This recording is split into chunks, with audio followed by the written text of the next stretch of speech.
Welcome to another edition of the Hawk Off the Press podcast, brought to you by the Gazette and on Iowa Sports. I'm your host, Gazette Hawkeyes reporter John Steppe. I am excited to welcome Iowa offensive coordinator Tim Lester to the podcast. Tim, thanks for joining me. Thanks for having me. So, first of all, kind of year one with this Shanahan style scheme here at Iowa. Obviously, a lot of numbers went up. I think 15.4 to 27.7 points per game. A lot of other improved metrics. How do you kind of evaluate this first year for you and for this scheme here at Iowa? Well, I think we accomplished a lot of the goals that we set out for. We made manageable goals, obviously. But first year is always the hardest, right? You got here in February, so we didn't have a lot of say in getting people that necessarily fit the system. And guys just need time. Time on task is a big thing. And so do I ever feel like we were really running the whole system the way it should? No. We had to figure out what we could be good at. Obviously, having Caleb Johnson emerged really helped, especially, with some of the injuries we had at the quarterback position. Our wideouts learning, the whole system. It's not easy to play wideout in the system, but it's very valuable once you learn it, and so we've seen improvements there already just this spring. The guys understand what they're doing now. So, I felt like it was productive. We had a lot of areas we can improve in. And so we're excited to still have, I'm excited we improved, but we got a long way to go to get to where we want to be. I remember you talking at Media Day last year about cutting numbers in half in terms of if you were ranking 120th in something, you wanted to be 60th. And you didn't say which metrics in particular, but it did seem like there were a handful of them that did, that you were able to cut in half. What was the key to that success? And were the numbers that I'm looking at that you were able to cut in half, were those the ones that you were looking at too? Yeah. I mean, really the big ones, right? You as maybe it's as a former head coach, or maybe it's just as an offensive coordinator, your job is to help the team win games, right? So you go with the metrics. Scoring is the number one metric, right? And can we increase our scoring? And in order to do that, you need to be better on third down, right? You need to be better in the red zone, so we had about 4 or 5 metrics that were the most important ones to cut in half, right? And finding ways to be explosive. You'd love to be explosive in the pass game and the run game. We weren't explosive at all in the pass game, but we were in the run game, which was very helpful. When you're explosive in both is when you're really cooking, right? And we haven't got to that point yet. So, so that was really the goal in year one. Year two is a little different. You don't put numbers. When you start getting in the top 20 or 30 in something, you just like to be in that range. You like to get as many things in the top 30 as humanly possible. But every team's going to be different, right? If you have Caleb Johnson, you don't have Caleb Johnson, depending on what your O-line is like that year. We had a great O-line last year. I think we're going to have another one this year. So, which can help you lean one way or the other. But you have to be explosive in everything, right? So you still like to be top 30, top 40 in most things. And that's really the next goal, right? Drop as many things into that top. I think when the red zone, we got in the top 30, 40. I think rushing, we were up there. Passing, we weren't even close, So there's a lot to still work at.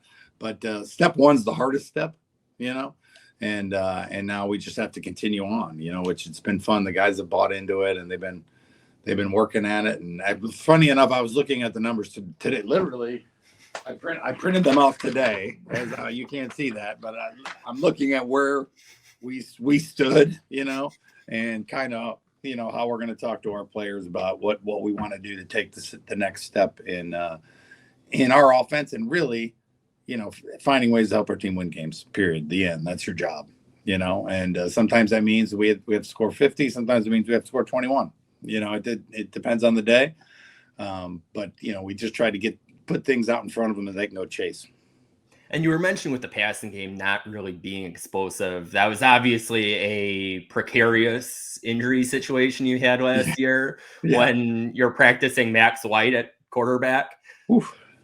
Max did a great job. Max did a great job just in case. He never had to go in a game, but he was ready. It would have looked a lot like Air Force or Army if he had to go in, but we were prepared. You never know what's going to happen. But yes, there was that really hurt. We had a couple injuries at the wide receiver position that hurt. And really, that's the hardest thing to do. Like the timing and the efficiency of a pass game. We were more efficient. We completed over 60% of our passes. We were better on third down because we were better at being efficient. But I would in no way, shape, or form call us explosive, and that's something that you need to be to get to where we want to go. And so we've been working really hard on that. And like I said, it's the hardest thing to do.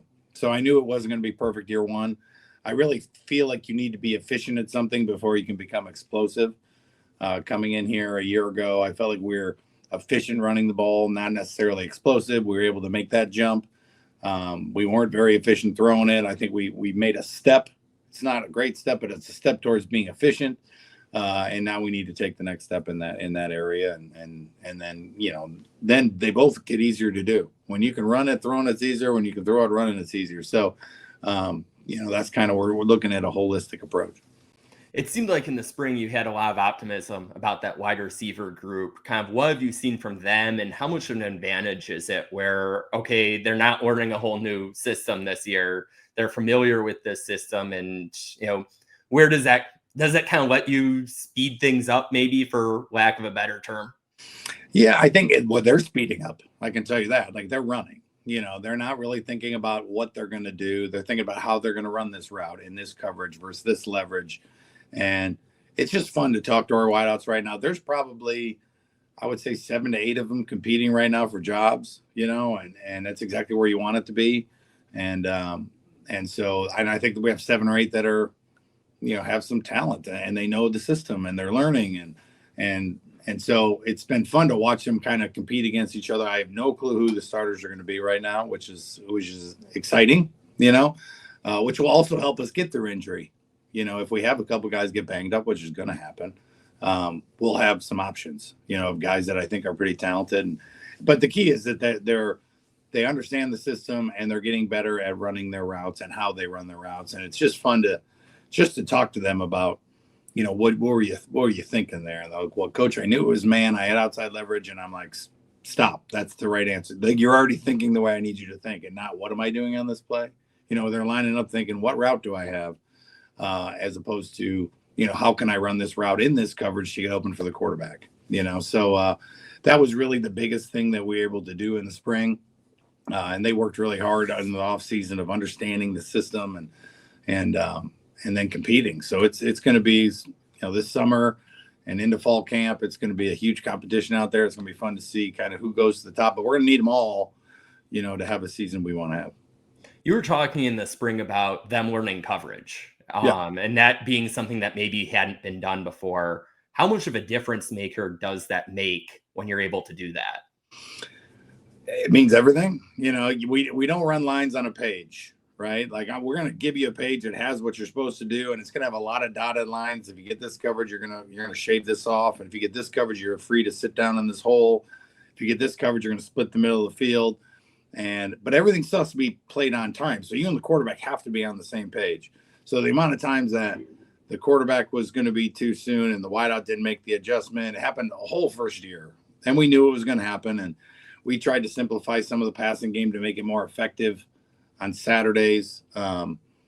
Last fall, it wasn't as complex as you'd like it to be, as we slowly peeled the layers back and gave them more as we felt like they could handle it. And this spring, we just let them go. I mean, that they know what all the routes are and how to run them in the different looks. And so, that's going to be the biggest thing is that's the way they're looking at defense now. And because there's so many things about a route running that are coverage dependent, right? And this coverage, you can run like this, and this coverage, you can run like that. And what you're doing is getting yourself open for the quarterback, right? And so, when the instead of sitting in the quarterback room and be like, man, I wish this guy knew what coverage it was, because he could sit right there and be open. Well, now, instead of us just having to throw it super early and have the perfect timing, well, sometimes the wideouts realize I'm in a hole. I can throttle down a little bit, and they're helping each other out is really what's happening. So it's been more efficient, which is good. But we still got to go out there and put it to good use in the fall. Mark Gronowski was talking about being good to go is the goal for June 1. As we record this after June 1, is he good to go? From what I understand, yes. I mean, are the gloves totally off? No, they have him on a progression plan, but he's out there. He's doing drills. He's throwing the ball. I don't know if we were doing 2-minute drill tomorrow. I don't know if he could do team with the defensive line trying to get at him. I don't know if he could do any of that. We're not allowed to do that right now. But as far as what we're able to do in the summer, drop back, throw the ball, throw routes on air, do some individual, everything we're able to do in the summer, he's gloves off, right? He's ready to go. And it was fun to have him out there. We've only had one skills and drills so far, but it was good to have him out there. Here's cadence, and let him do some things. How helpful is that in terms of when you're trying to get the timing right with wide receivers to actually have the quarterback who's going to be throwing to them, to actually hear his cadence, to, be able to work with him, not just in mental reps, but in actual reps? Yeah, I mean, that's the thing you got to catch up on, right? You got a quarterback that has a ton of experience, but he wasn't around in the spring. He stood in the back, got a lot of good mental reps with everybody.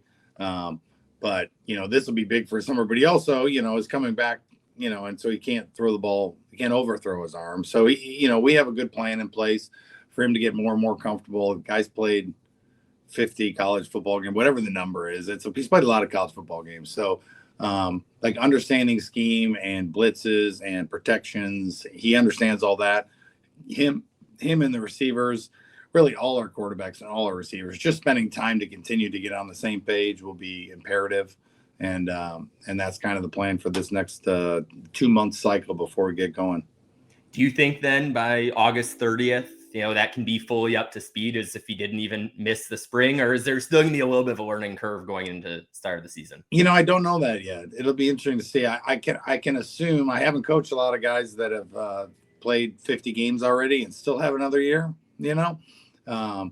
so I assume so, especially when you're around mentally picking it up, and I'm coaching Mark to do the same thing I'm coaching Hank to do, and the same thing I'm coaching Stratton to do. So, so the balls should arrive at the same time. He just needs to get out there. Even when we're not around, just grab 2 or 3 receivers, go out there, get comfortable with their speed.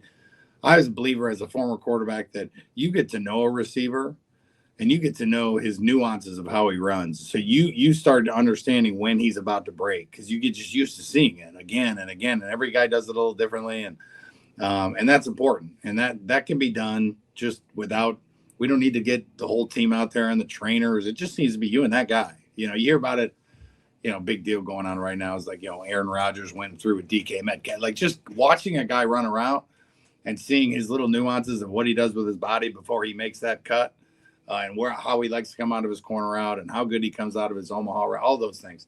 That can all be done any day of the week, as long as there's a field and a ball and a quarterback and a couple of our wideouts. So I know they have a lot of plans to do those kind of things, and it'll be very helpful. We'll see how it goes when we actually start going in early August, but I think they got tons of time. And now that he's cleared, 2 months of being able to do it should hopefully get them all up to speed. Not every quarterback has a master's in mechanical engineering. Not every quarterback decides to do a summer study of Matthew Stafford. Kind of how helpful is it when you have a guy like Mark, who seems to be as much of a student of the game and a student of everything else too, for that matter? Yeah, it's really good in this system, especially when you have a veteran quarterback in the system. There's a lot of freedom. Freedom that I haven't always given everybody, especially last year. It was, because not only you have to be ready, the O-line has to be ready if you want to make changes, and the wideouts have to be ready. And in no way, shape, or form were we even close to being able to truly take the gloves off offensively. And the great thing about it is you can still be efficient with the gloves on, and keeping it pretty tight. But as you open it up, it can be really effective. This system can. Obviously, there's a ton of really smart coaches running the NFL, and the more veteran your quarterback is, the more freedom he has. And Mark sees the game like that. There's been multiple times in spring where he was like, hey, if I saw that, I'd love to slide the line and check that. And I'd be like, please, I'd be fine with it. If you want to do that, if that's what pops into your mind right there, then do it, And what I try to do with the quarterbacks is I always bring up the little adjustments that could have been made. Not that the play won't work without them. So you can still be efficient with CJ Stroud as a rookie or Purdy as a rookie when they don't really adjust a lot of things. But as you get a guy comfortable with making adjustments at the line of scrimmage and subtle protection adjustments and subtle route adjustments, with hand signals and little stuff like that. Now you're really cooking. Like instead of like, hey, I'm going to throw hot and gain 7-8 yards, and I'm going to protect myself and go for the throat, and that's where you can really explode offensively when you have those kind of things. And he's seen it on film. It's easy in air conditioning, to see things like that. So we got to get him out there and put him in those situations and see what he can do. What about the Shanahan system do you think has made it work so well at this college level? And why do you think it hasn't maybe taken off even more? Why haven't we seen other places kind of implement this yet? I think the number one reason is the coaches that implement it are, the smartest, in my opinion, in the world, and there's a very small percentage of those guys that really want to coach college football. They want to coach the best players in the world, best athletes in the world, and they're all in the NFL, and so I don't know how many people know it. There's a lot of people that watch the film and they copy it. There's just not a lot of people in the college game that know it forwards and backwards, to be honest with you. The amount of phone calls I got this offseason when Caleb and Mason Richmond, like they went in to do all these 30 for 30 meetings with these teams, and they talk about our protection, which is the same, and I get calls like, you guys are running jet protection? Like, yeah, we're running jet. Same way. We're wrapping the A gap. We're anchoring it. We're doing exactly what you guys do. And so they just haven't heard a lot of people that come into those meetings and say the same words that they use, So, it was a huge benefit for those guys. And Luke Lachey, another one that's got a little bit of a head start, I think, in his next phase of his football career, which is exciting for those guys to have a little heads up, because so much of making it in the NFL is knowing the system, and it takes some time, And so, but I think the reason it works so well is I think the flexibility of it is super unique. It's still the West Coast system, just kind of updated a little bit. But it doesn't matter what you have, right? I think that's why in the NFL especially is you can take the best player available, right? So if you want to run it in San Francisco and you have Kittle and Juszczyk, right, who's the best fullback in the world, you can run it out of 21 personnel. It works just fine. And if you go down to the Rams, then they're in 11 personnel and they run the same system, same calls. If you go to Cincinnati or Minnesota or Green Bay, they're more 11 and 12. They run a little bit of both, but it's all the same, and I think that's why general managers like it so much, is just the flexibility during the draft is take the best guy. Like our system isn't going to be dictated by we need this or we need that. I also think it does a great job of protecting quarterbacks and does a great job of creating a run game. And if you watch the teams that are winning at a very high level, that they can do those things. They protect their quarterback. They run the ball well. And there's flexibility when you have injuries. Like we can take a whole game plan and make it 12 or make it 11 or make it 21H, whatever you need. You don't have separate plays for each personnel, So I think that's one of the beauties of the system and helping these teams go through a whole season because you have injuries a lot in the NFL. Right. And you got to be able to make adjustments to your offense without learning a whole new offense. You just have to run them out of different formations and put the pieces in different places. But you're putting your best 11 out there, which I think is what makes it so flexible in the NFL. Was there a point where you decided that, okay, kind of, was it while you were in Green Bay? Was it right after you were let go at Western where you decided, okay, this is wherever my next stop is, this is what I want to run? Yeah, it's always been my favorite. I started running it in 2008. When I was in Division III coach in Chicago, Matt had just gotten his first job at Houston, and Kubiak, I think, was the head coach or coordinator, I forget, and Shanahan was the quarterback coach, and that's where he learned it. And he started sharing it with me, and I started learning it. And Mike LaFleur, his little brother, was playing for me at the time. He's the offensive coordinator of the Rams now. And so that's where we started running it. We didn't run this much of it at the Division III level, but the run game, our running back won the Heisman, and we went 10-2. It took us a while to learn it, but once we learned it, it was my favorite system that I've ever run.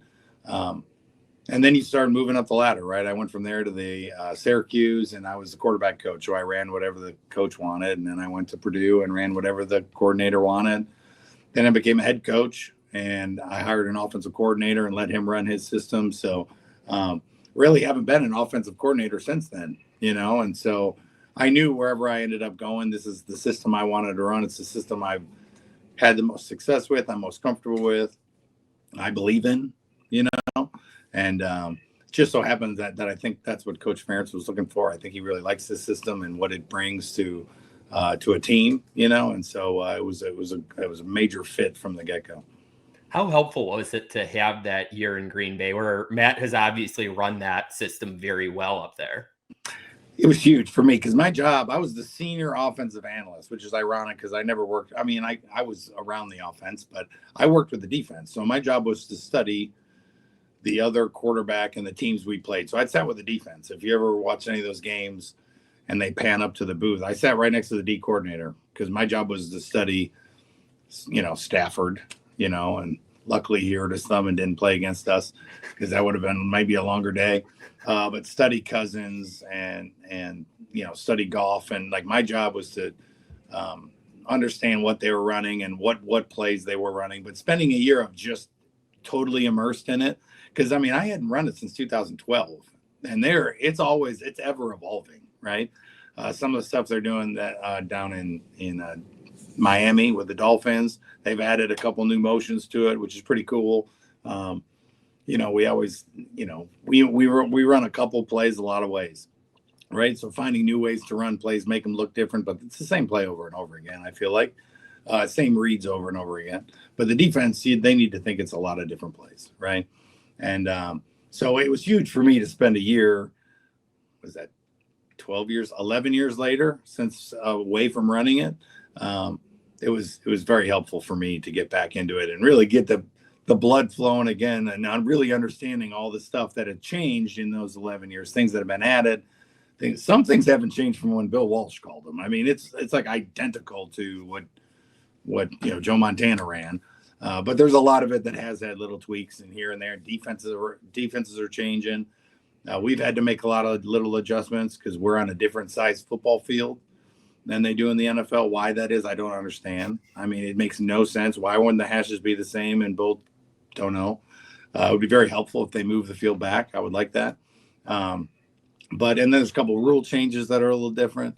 So we've had to make some changes, and we see some different defenses than they play in the NFL too. So we're constantly adding a college twist to it. You know, just little spacing things that we need to fix, and a couple more answers for certain pressures that they don't run much in the NFL that we see a lot in college. Certain coverages that they don't run in the NFL that they run in college. So we're trying to continue to evolve it at the college level. But it's great to have the foundation be the same, right? You know, like when you're looking for more ways of running a certain play, I got 5,000 different pictures of ways we've run these certain plays over the last 5 years, or at least the way they have in Green Bay, you know. So you can come up with new ideas. So it's evolving. It's ever evolving. We got a lot of work to do, but it's been fun trying to be a part of pushing it forward in the college game. How nice is it now where you're maybe able to, you know, make these adjustments versus last year you're trying to build this from scratch, something that really hasn't been done at the college level? Kind of how much further ahead does this put you this offseason? Way. I mean, it's hard you can't put it into words. I don't know if I can quantify the difference between year one and year two, as far as what the players know, as far as, you know, where we're at right now as an offensive unit. We're drinking through a fire hose the entire first year. I mean, I think I have the first 3 games already game planned for next fall. You know, last year, first time I turned on the Cyclone defense, they do a heck of a job. It was like 4 days before the game or 5, whatever, 1 week before. And I'm like, what is going on? Who's that guy in the middle, the star? And, you know, like, because you just didn't have time, you know. And so now, and you also didn't know what teams were going to try to do. So if we play a team a second time, it'll be really nice to kind of get an idea of how they're going to stop certain movements and adjustments that we make. And if you did notice, we did a really good job, at least the first half of the year, at making adjustments in the third quarter because we had no clue what they were going to do. Not a clue of how they're going to, you know, handle this run with this fly motion. Are they going to bump? Are they going to spin? And it's hard to get it on film because not a lot of people do it. More and more people are doing it, which is very helpful. You know, so I do appreciate more people trying to do it because it gives us better film in preparation. Last year when what's his name? He's the coordinator at UCLA. Now he's the running back coach at Bieniemy. It was great to get UCLA film because they were doing a lot of the same stuff. And so that was very helpful film to get, but we're way ahead because we're going to play teams a second time. We're going to have a pretty good idea of what they're going to do. And we've just had more time to study, defenses and which plays in this offense work really well against certain college defenses. So hopefully we're ahead of the curve. Definitely feel like we're ahead of the curve, but we're trying to grow in so many areas. There's plenty more things to put your focus on too. So it's never slow, but it's definitely a different stress level than it was in the past. With that time in Green Bay, was that a little bit of a Western Michigan quarterback reunion there between you and Matt? Well, Matt was there my junior year. Matt was a walk-on freshman quarterback. And then my final year, my senior year there, he was a redshirt freshman technically. And I think they moved him to wideout. I don't know if it was the second year or maybe half of the second year, but he was always in the room with us and great human being, super smart, worked his tail off. But then he left. He went to Saginaw. Mm-hmm. I think it was Saginaw Valley, and he lit the world on fire. I mean, he broke every record at the Division II level, and I would always follow him. And they had some great teams up there. And and then we started both recruiting. He was at where was he? I think he was at Northern Michigan. So we were at the kind of the lower level together in the Midwest. We'd run into each other all the time. And then I remember being at Syracuse because he, obviously when his brother played for me, we reconnected a lot. And then he was out for a year. He was quarterback coach at Notre Dame, and I was at Syracuse. So we played him that year. And so we've always just stayed in touch with the family. Great family. His dad's great. And so it was fun to be back with. I was the guy that knew the head coach, which is weird. Everyone was not sure about that. He has a lot of work to do, and I just tried to learn from him everything I could. He spent a lot of time in the NFL, had a ton of success. Being around all those coaches was a blessing, and just tried to continue to work hard and learn. And I think hopefully I'm better off because of it. Any favorite Matt stories that you can tell either from college or later on? Not really. I mean, the thing I say about Matt is he's super smart, works really hard, but he knows himself. He's so self-aware. And that's why I think he does such a great job hiring people. He knows exactly the type of personalities that work well with him. Right. And so I think he tries to find a certain demeanor in a coach, that he's not trying to find a bunch of hymns. I mean, he's been around certain guys that understand, that are blind to who they are, and I just think he has an unbelievable knack of knowing what he works well with, and then he's fun because he's got a lot of pressure on him, and all he does, I forget, he went 13 games his first 3 years as a head coach in the NFL, which is unbelievable. And he's calm and cool the whole time, always calculated, and has an opinion, but wants people to challenge him, which is rare without him getting mad. He wants ideas. And so I have tons of respect for him. I learned a ton, and he'd ask my opinion on things, which I thought was pretty cool. And I was very lucky to be there, and obviously we still talk, and he's doing a great job. Do you take any of that in terms of the knowing what you need? You all of a sudden had the first chance to have input on an offensive assistant coach position when Odell left. And when you were hiring Omar, was that kind of something that you took from Matt? Yeah, because, yes, 100%. With every system's different, right? You're not, when you run an air raid and you run 10 plays and you have all the adjustments and, the Mike Leach holding a note card on the sideline, that's his game plan. The plays are the plays, and in this offense, there's a lot of flexibility. So, having people that have ideas, that have been in the system, that can tie things together, this run and this pass, and we'll put a can off of this rotation.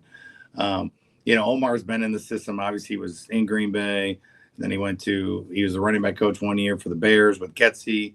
And then last year he was in New England with Jerry Montgomery, who played here, obviously, and was with us in Green Bay. So, that ability to help us out, with the actual offense, him and Billy Vandermerk's another guy we brought in as an analyst who's spent 4 years with the Jets.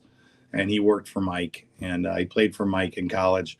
And so he knows the system forwards and backwards. So it was very helpful even in the spring to have those guys in the room. And then also the coaches that unfortunately or unfortunately inherited me, right? Like I just came walking in and they had no clue about me. They're a year into it and they have ideas, so it's, I didn't understand that quite when I was there. Like Matt would hire people solely off of who they are personality wise and could they bring something to the game planning table, because if you didn't, you probably weren't getting a job. And so it's pretty cool that a year later I'm thinking the same thing, because it does help, having lived within this offense, having people with ideas. I have to say no to a lot of them. We can't run them all. But having people that have been in that style of system has been very helpful, at least in the spring. And obviously it should help us in the fall too. As you coach the quarterback position, how much does it help that you played at kind of both college and professionally? A ton, I think. It's being able to communicate with a quarterback about what's easy and what's hard, and knowing what's easy and what's hard. Because there's some guys that, there's certain throws that look easy that are way trickier than you think. And there's some hard throws that people think that aren't that hard, and so being able to have an honest conversation with a guy about the things that are tough, and like, this is not an easy thing to accomplish, but this is why we're doing it, because it has an ability to be an explosive play. I think is a huge part of it. And then just trying to teach them, the timing of the game. So many of them are, they drop back in high school and they run all over the place and then throw a bomb for a touchdown. And at our level, those are called sacks, because those DNs are going to track you down. You're not going to outrun everybody, but teaching them to play the game on time and within the box. And we always say in our room, we're the mailmen. Deliver the mail on time. That's your job. And if you can make a couple plays with your feet, that's fantastic, but if you can't manage the game and manage our offense, then we can't play. And so hopefully that increases just our communication.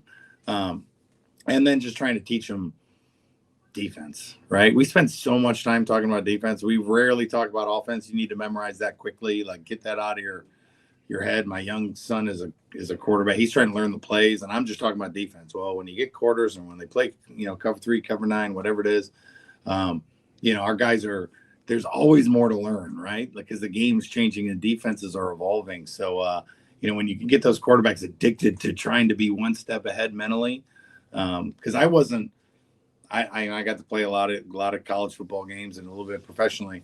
It was, most of it was because what's going on up here, not so much here. I mean, I did not. Some of these kids throw the ball, and I was like, man, I would have had to crow hop to get it out there. You know what I mean? Like some of those field throws, I'm like, yeah, I couldn't have made that throw. And they'll flick it out there like no big deal. And I'll be like, yeah, just throw it out there. No big deal. And I just think there's no way I could have made that throw. So, just getting them to try to use their brains and their physical attributes will show, but not if you're not playing the game smart. And so I think they're all enjoying it. It's a brand new room from a year ago. I think a year ago this week is when Stratton showed up. So he's my veteran. He's been here a whole year, and everyone else has been here less than a year. So we got a whole new room, and it's been fun. It took a year to kind of get it to where we needed it to be, and so now it'll be fun to develop these guys, over the next couple of years. Along those lines, with kind of the way you've had to totally remake this quarterback room within the last year, kind of in a perfect world, what's your balance between how much you want to use portal versus, which obviously you've done now, and there are a few zeros that get attached to some of those numbers, and between that and high school recruiting, like, where's that perfect balance for you?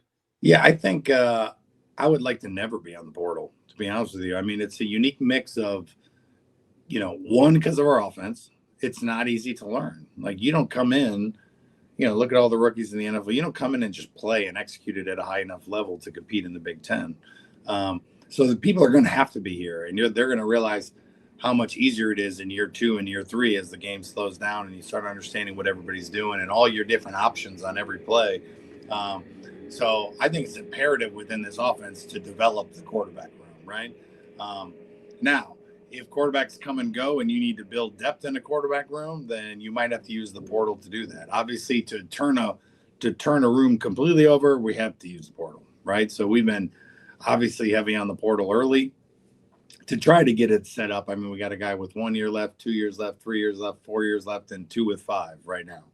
It's about as perfect as you can get it as far as time and spread right now.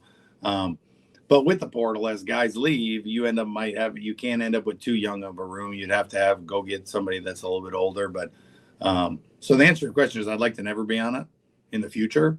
But in order to get from point A to point B 1 year later, it was a pretty heavy undertaking of the portal to get to this point. And now hopefully we can ride it out and just keep your knees bent, because you always got to be ready for needing to build a room. Every single year you're rebuilding it. I hope not. But if you have to, I think that's what the portal is great for. Did I read correctly that between your college career and the start of XFL, you were a in-school suspension coordinator at a high school? Aurora West High School, Aurora West. Yeah. Oh yeah. I sat in there with all the people that got in trouble, and that's when I bought my first. Now this is old school for any of you football junkies. Playmaker Pro, which was like the very first playbook making software there is, and I bought it, and I sat there with my computer in the front. I started just making my offense because I knew I was going to coach when I was done, so I figured I might as well get the playbook done. And so I'd sit there and just draw plays all the time and try to make them look good and name them all. And eventually, I have my degrees in math, so I minored in education. I majored in math.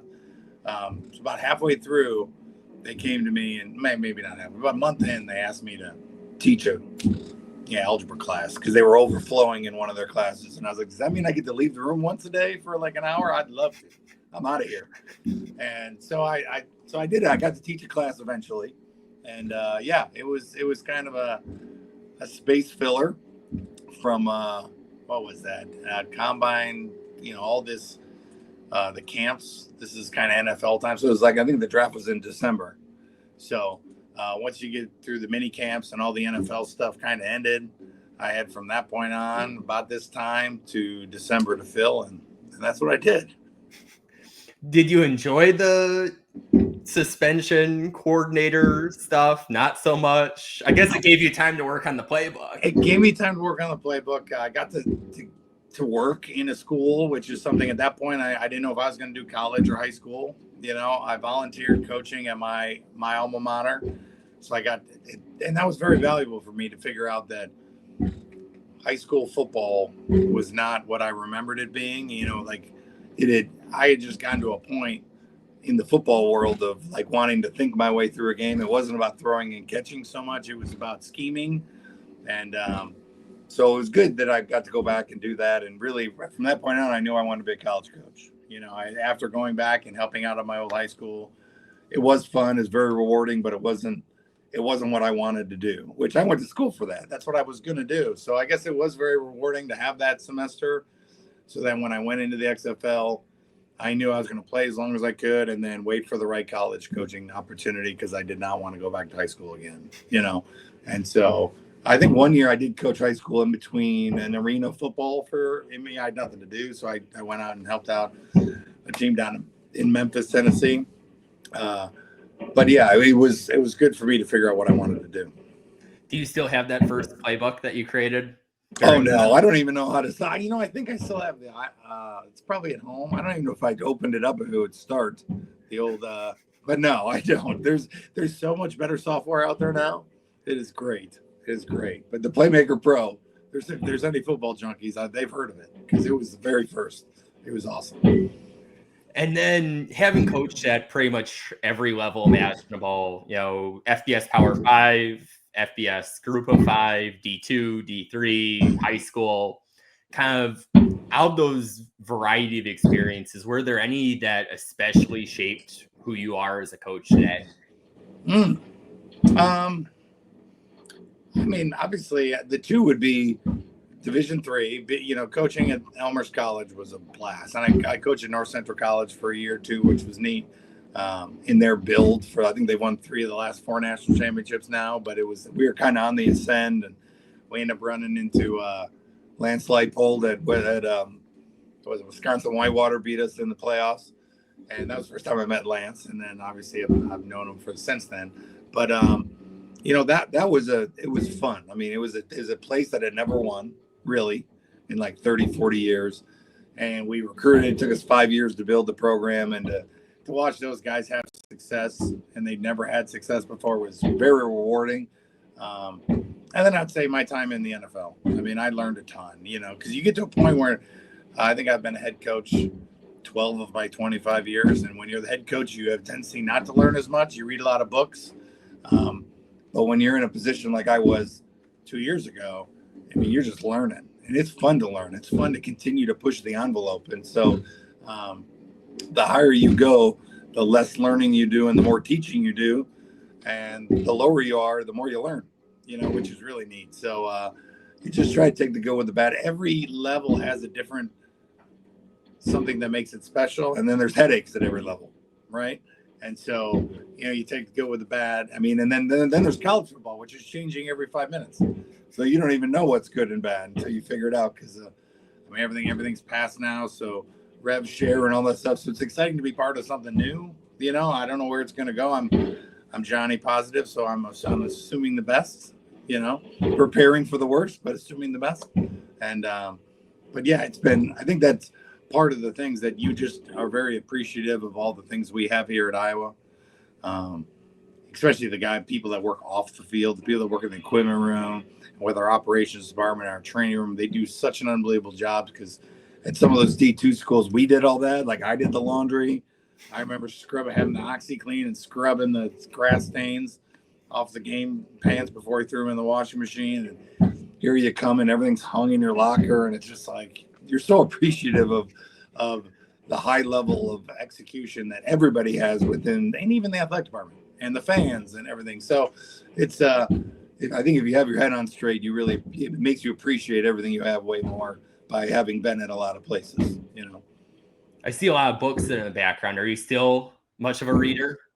I try. July, I'm always busy thinking about the next greatest play, really. Trying to design this perfect play that's going to work every time against Phil.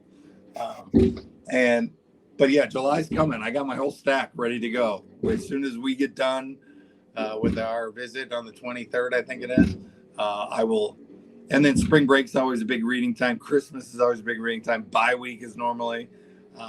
I need to get where I can continually do it during the season. I haven't got to that ability yet, because I'm sleeping thinking about how to protect this blitz, or all that stuff, and it's hard to get my mind off of it and into some really good books, But spring break's always great. Christmas, and then July is that is my book month. So I will be getting after it here in a couple weeks. So I'm excited about that. Any book that in particular has really influenced you as a coach? I mean, my favorite, the score will take care of itself, which is a Bill Walsh special. I love John Gordon books. One, they're quick reads, and they have a lot of good, just make you think, which I think I've read pretty much all of his books. What's some other ones? I mean, those are probably the main ones. And at this point, I'm just reading, The Player's Coach is what I want to read. I have that one for this. This will be this July. I'm reading that. I just got another one. What did I do with it? Thought I had it on my desk. I got it in my coach put one in my mailbox, which I was excited about, and it seems that Atomic Habits was a good one that I read when I read it. So I really don't have other than a John Gordon book. I'll read a John Gordon book because I can get it done in a couple days. During recruiting, when I was flying all over the country, that was great for on planes, So I'll read anything he comes out with. And then other than that, I'm asking coach and asking people for what they like and what they're reading. And so, I don't think you're going to take something positive from every book, right? And so, so for me, it's a lot of fun to get into the different books and the different, just make you think about things differently. You know what I mean? And that's why July is a big month for me, because trying to put an offense together and trying to put a plan together for how we're going to build a unit that can, play through adverse situations and be really tight unit, and that's really where you're trying to put together. Now, coach does an unbelievable job of building the culture of this team. But obviously in the unit meetings, when I'm with the offense, we try to, whatever the saying's going to be. I haven't figured that out yet. That's a July thing. I really enjoy that part of trying to build the unit, because we're going to go through ups, downs, injuries, all that. And that's one thing you can count on. And try to get your brain wrapped around the best way to sell something to your team that they buy in, and we can go hopefully get some things done. You were mentioning all the time as a head coach and how you kind of learn less sometimes because of that. Anything in particular that you've enjoyed, especially as now, being offensive coordinator instead of wearing the head coaching hat? And on the flip side, anything you miss from your time as a head coach? Ooh, not much. I don't miss a ton of things, to be honest with you. I mean,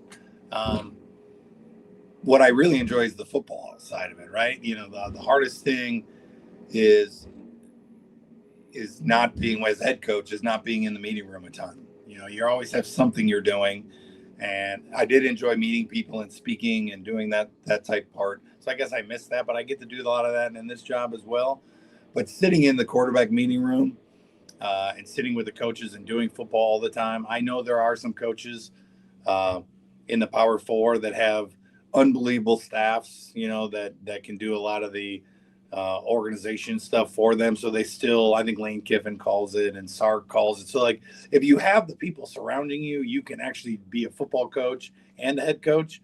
In the Mid-American Conference, that's not the case. Like if you're like, it's a full-time job because you don't have a very big staff. So in order to run the program like you need to, you are involved in a lot. I was making my own PowerPoints before every meeting. No one makes anything for you. You do it yourself.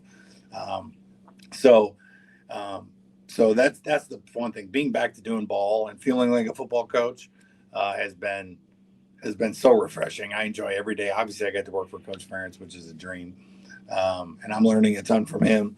But just being back to being in the meeting room with the guys, being one of the guys, is very rewarding, and it's been a lot of fun. Do you ever envision being a head coach again?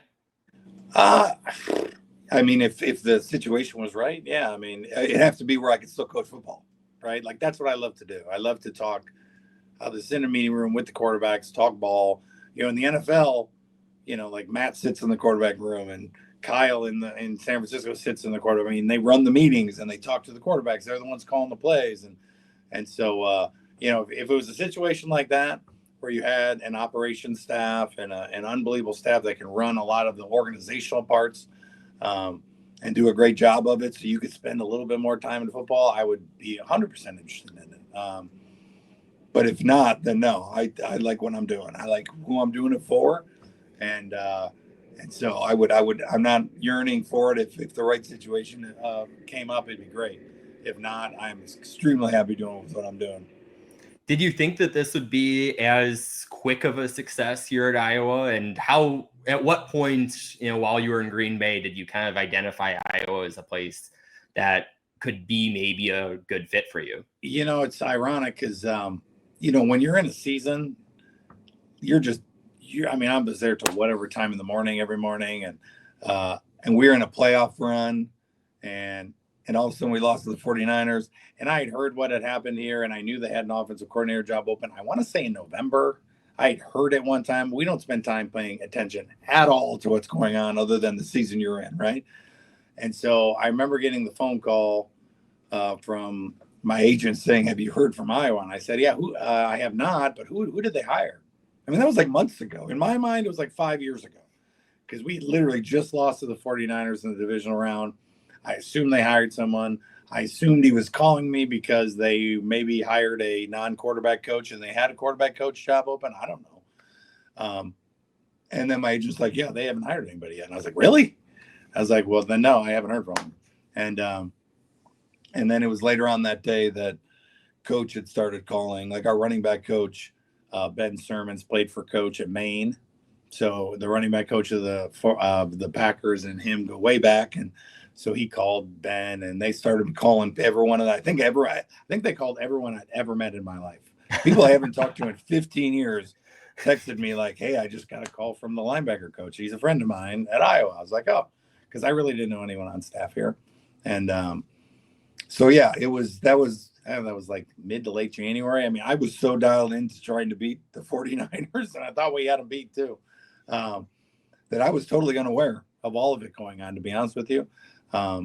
And I had some things going on, obviously, with Packers and the Rams and some other places. So I hadn't really thought much about it until the season ended. And most of the NFL movement happens in February.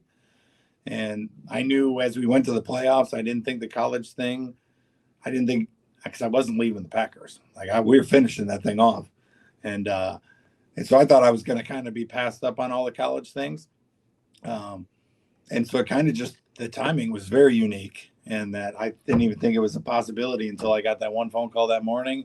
And by that night, I was on the phone with Coach.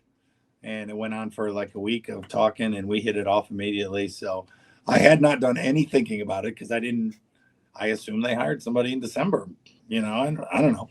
And I was too busy to really worry about it. So the timing of it was pretty unique.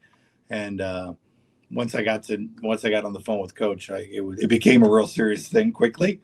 And it, I think our beliefs in how to run an offense and the things we need to do to win were perfectly in line. And so it worked out well, but I did not foresee any of it until that one phone call. Cause I thought all the college jobs were done, to be honest with you.